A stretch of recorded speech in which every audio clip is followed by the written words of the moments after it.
Garcia here, one of the complex knee and shoulder surgeons. Today I'm going to show you an interesting video testimonial. This is an active female who came in with a pretty bad condition. She had her kneecap basically stuck out to the side of her knee from so many dislocations for almost 20 years. On top of that, she had a previous incision, and this is for surgeons out there will understand, it was a horizontal, so very challenging to deal with from a wound management point. In addition, she had her tendon split, the tibial tubercle tendon, or the patella tendon split. So when we did this surgery, we had to do a really complex procedure. Basically, we had to shift the tubercle over, but not damage that second part of the tendon that had been split that was non-anatomic. We had to do an MQTFL reconstruction as well as a patellofemoral replacement. Now again, all about planning. We looked at the MRI, we had the MRI up during surgery. We were able to shift the tendon, actually put it back together, connect it back together. We're able to do her patellofemoral replacement and her MQTFL, and it took her a long time to get back because imagine her tendon was so short beforehand, but at a year out, she's back to running, she's back to things she wasn't able to do for like the last 10 to 15 years, and she has less pain, so enjoy the testimony. Hi, I'm Christina. I have suffered lifelong problems with my kneecaps, particularly my left knee, where I've had subluxations, dislocations, and a couple of previous surgeries when I was younger. And it had really gotten to the point where it was bone on bone. It was inhibiting everything I did, whether it was walking, running, being active. And it got to the point where it was swelling uncontrollably. I had to stop skiing, doing HIIT classes. Anything that really had any impact wasn't really affecting it.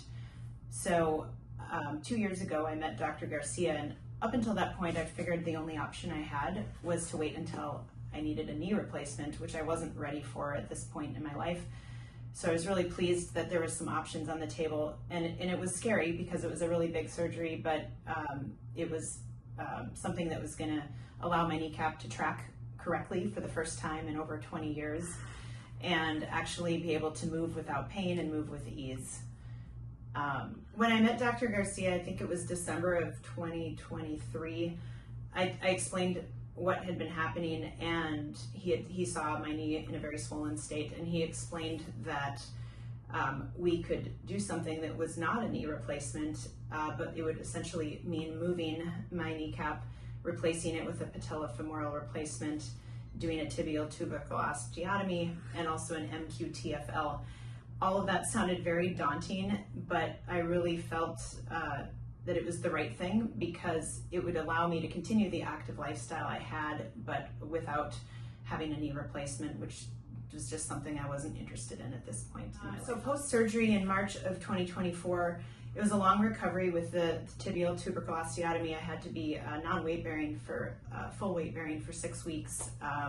Definitely was a long recovery in the sense that I had to really be immobile at first, but gradually continued to add more weight and build in physical therapy right away, starting the first week post-op. And I would say it was about a 6 to 8 month full recovery. And in addition to that, because my kneecap had been in the wrong place most of its life, my medial quads were very unengaged and had no strength.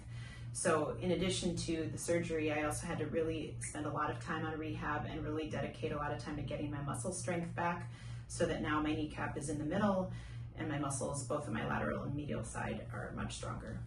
Yeah, I really believe this surgery has changed my life. My knee was in so much pain, and it wasn't even the pain, but it was just the grinding, the bone on bone, the limitations I had, and the swelling that just inhibited me so much. Since that time, my kneecap is as small and skinny as I've ever seen it, with no swelling.